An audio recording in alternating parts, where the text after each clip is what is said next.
Hello friends, welcome to video. কাল থেকে একা একটা রুমের মধ্যে আছি, মোবাইল চলছে, মোবাইলে রিল দেখছি, ভিডিও দেখছি লং টাইমে।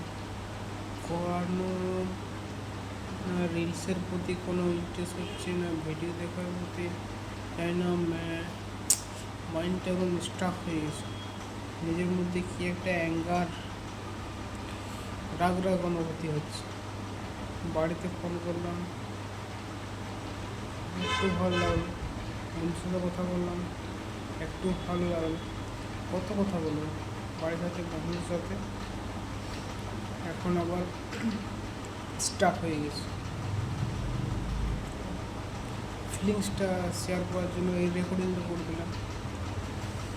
চায় না এত একটা মানুষ, একটা একা একটা করে ফাঁকা অবস্থায় একটা মোবাইল নিয়েও সে শান্তির মধ্যে থাকতে পারে না। মানে এই যে আমাদের ব্রেন, দিমাগ বা এই 1.5 কেজির মস্তিষ্কটা আছে, খুব ডেঞ্জারাস। যদি না কন্ট্রোল করতে পারেন, জানি না আপনার কী হতে পারে।